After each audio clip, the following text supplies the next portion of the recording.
Why would a billionaire, a man who could write a personal check to buy a private island before lunch, choose a plain, scratched steel watch over a diamond-encrusted masterpiece? It's not poverty, it's not humility, and it's certainly not an accident. It's called the silent horological handshake, and it is the single most powerful, most misunderstood tool for elite social signaling in existence today. That gold Rolex on your wrist. That diamond set Audemars Piguet you saved 18 months to purchase. To the world's elite, it is not a flex. It is a filter. And right now, it is quietly filtering you out of rooms you don't even know exist. In the highest, most unreachable circles of generational wealth, rooms with no velvet rope, no guest list, no Instagram story, a scratched steel Patek Philippe is the true secret handshake. Not the watch you see on a rapper's wrist. Not the watch a footballer flashes on a yacht. The watch that looks, to the untrained eye, like it came from a pawn shop. That watch is worth more than your car. And the person wearing it knows 30 other people in that room wearing one just like it. We are pulling back the curtain today, completely, unapologetically, on how generational wealth uses specific timepieces to signal status while remaining entirely invisible to the masses. We are decoding the hidden horological language used to gatekeep social circles, verify lineage, and protect access to opportunities that never get advertised. Stick with me until the end, because by the time we're done, you are going to see every watch on every wrist completely differently. Let's go. Part 1. The signal beyond the sparkle. Let's start with the watch you probably think you want. Walk into any airport, any five-star hotel lobby, any nightclub in Dubai or Miami or Monaco, and you will see them. Watches dripping in aftermarket diamonds. Rolexes with bezels so heavily iced they've crossed the line from luxury into jewelry. Audemars Piguets dipped in yellow gold. Watches that cost between $40,000 and $200,000 and look every single dollar of it. Now let me tell you exactly what the old money table in the corner of that same room is quietly thinking when they see that wrist pass by. They're thinking, new money, not as an insult necessarily, but as a classification, a data point, a categorization that happens in less than 3 seconds, the same way a sommelier categorizes a wine the moment it hits the glass. Here is the mechanism. New money by its nature needs external validation. It needs to be seen. The financial success is recent, the social confidence is still being calibrated, and the psychological need to communicate "I have arrived" is still acute. So the watch becomes a billboard, large, loud, legible from across the room, but old money, generational wealth, the kind that has been accumulating and compounding across 3, 4, 5 generations, does not need external validation. It does not need a billboard. The family already knows what they have. Their peers already know what they have. And most crucially, they have learned over decades, across dinner tables and boardrooms and private clubs, that the loudest person in any room is almost never the most powerful one. This is the core philosophical divide, and it is expressed most precisely, most elegantly, most ruthlessly on the wrist. Now here is where most channels stop. They tell you old money doesn't flash. And they move on, but that is only the surface. The real mechanism, the one that is genuinely being used to vet people in real time, is far more specific than that. Let me introduce you to the Patek Philippe Reference 3448, produced between 1968 and 1981. Yellow gold case. No diamonds. No date complication. No flashy bezel. In photographs, it looks almost underwhelming, a classic gentleman's dress watch, nothing more. But inside that case sits a manually wound perpetual calendar movement with a moon phase display, one of the most technically demanding complications in watchmaking. Patek produced approximately 586 of them over 13 years. Today, at auction, a fine example sells for between $400,000 and $800,000 US. Now here is the critical distinction. The person wearing that watch is not wearing it for the room. They're wearing it for the one person in the room who recognizes it. That recognition, that silent, knowing glance across a dinner table, is the handshake. That is the gate opening, and if you're wearing the diamond Rolex, the gate does not open, not because they dislike you, but because you haven't demonstrated that you speak the language. Part 2. The aesthetic of deliberate wear. Now here is where the horological language of old money gets genuinely fascinating, and where it diverges most sharply from every instinct that consumer culture has trained into us. We live in a world that conditions us to value newness. The unworn sneaker, the mint-condition car, the watch fresh from the service department, polished to a mirror finish, every scratch buffed away, every surface gleaming as though it just left the factory. Old money runs the exact opposite playbook. Let's talk about the steel Patek Philippe 5711. Retail price when it was still in production, approximately $37,000. Gray market price at the height of its desirability, $300,000 and climbing. One of the most sought-after watches of the last 2 decades. Now imagine 2 of them sitting side by side on a table. The first one, perfect, full polish, no hairlines on the case, the bezel sharp and unscratched.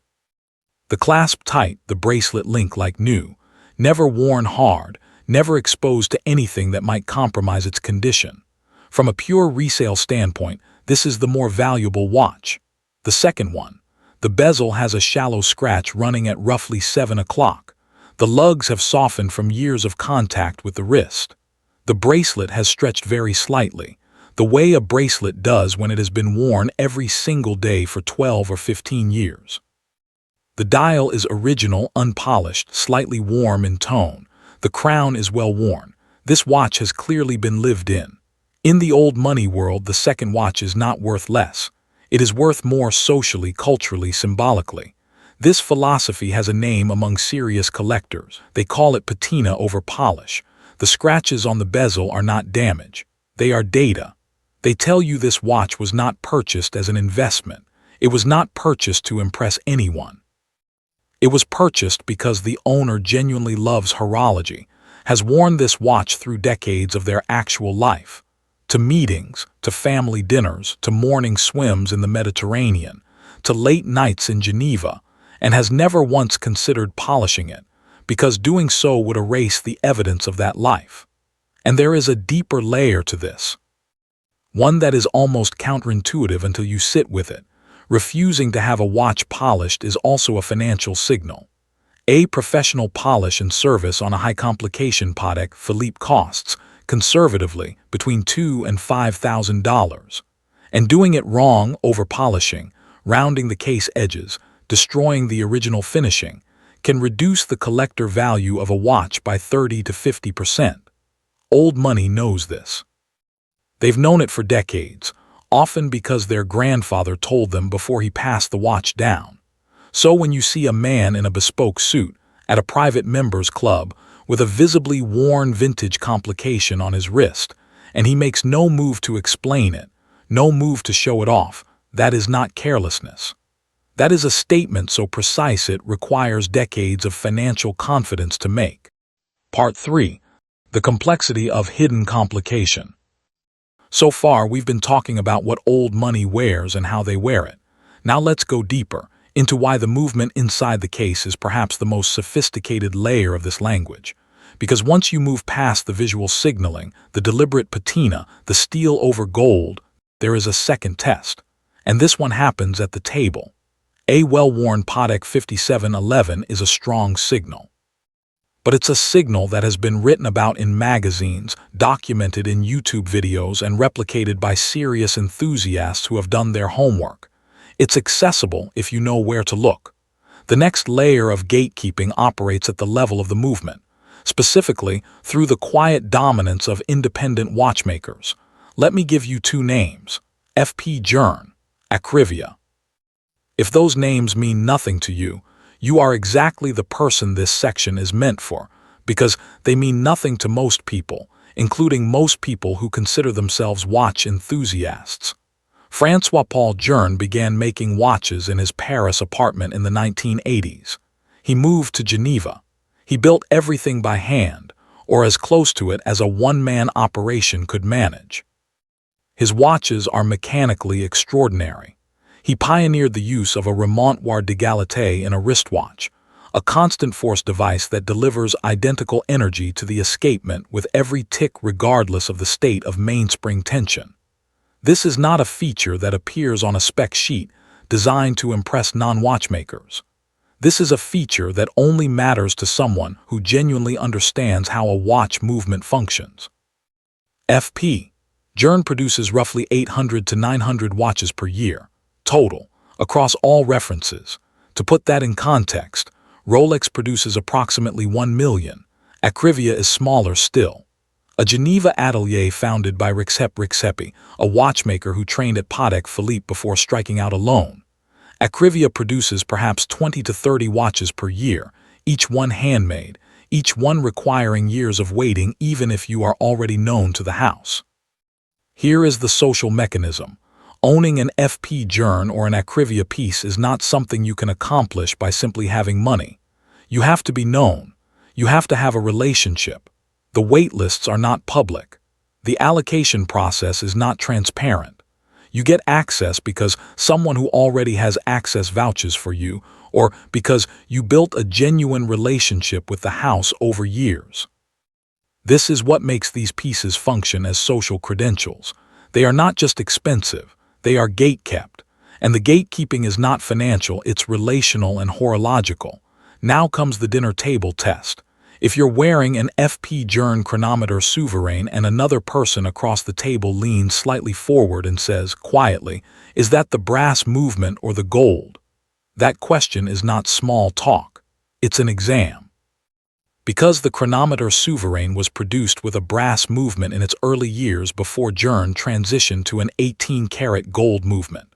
The gold movement versions are more recent, and depending on who you ask and in what context, either more or less desirable than the brass. Knowing which you have, knowing the difference, knowing why it matters, that is the answer that opens the next door. A manual wind perpetual calendar, a tourbillon from a micro atelier, a minute repeater that chimes the hours and minutes on demand. These are not features you buy to impress strangers. You buy them because you understand them. And in old money circles, understanding them proves something that money alone cannot prove. Part 4. Gatekeeping through historical provenance.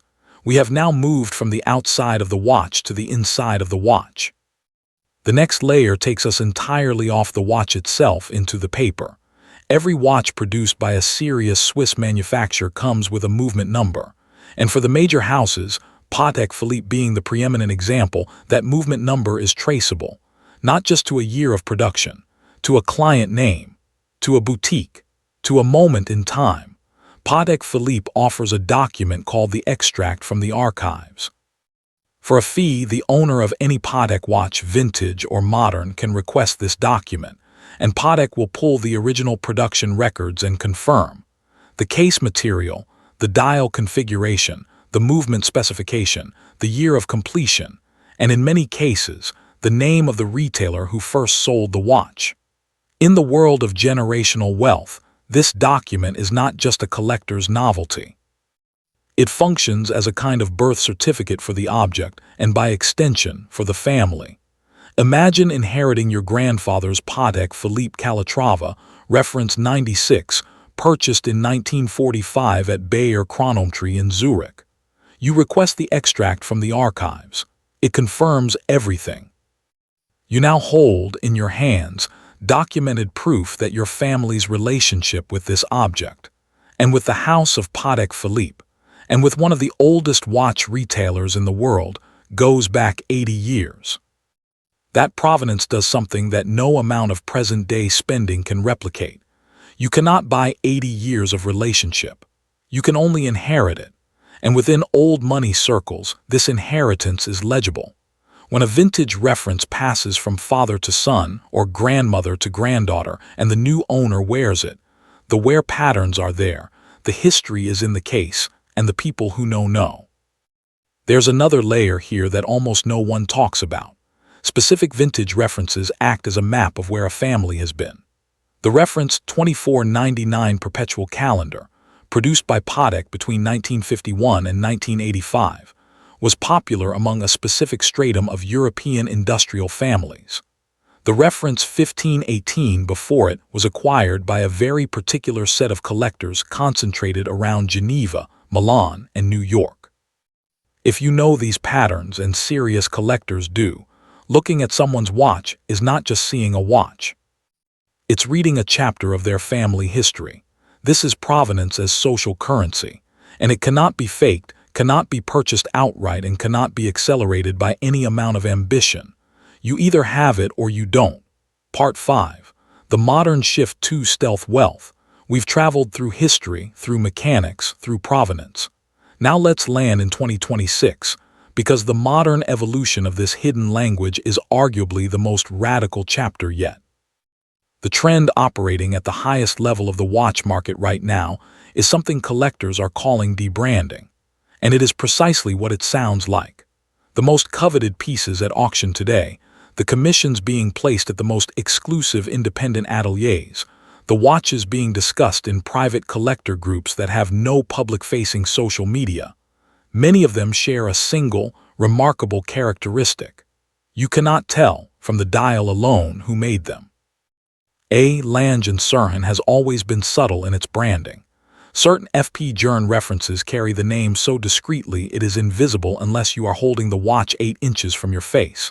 And at the most extreme end, bespoke commissions, watches made entirely to a client's specification by an independent master, may carry no house name at all. Just a movement, a dial, a case. The maker's initials, perhaps, on the movement rotor, visible only when the exhibition caseback is opened. These are the ultimate barrier to entry, not because they cost more than a Rolex, though they almost certainly do, but because the knowledge required to recognize and contextualize them is so specific, so deep, that it is effectively inaccessible to anyone outside a very narrow community. The watch's status signal has fully inverted at this level. The more invisible the branding, the higher the actual status. The more you have to know in order to recognize it, the more it functions as a pure horological credential rather than a consumer flex. And then there are bespoke dials. The major independents and even certain boutiques at the grand manufacturer level will, for established clients with long relationships, produce unique piece commissions. A single dial made to your specification, a specific color of enamel, a hand-painted scene, a guilloche pattern running in a direction that no standard production piece uses. One watch in the world, made for you, not available for purchase at any price by anyone else, regardless of what they're willing to spend. This is the final lock on the gate.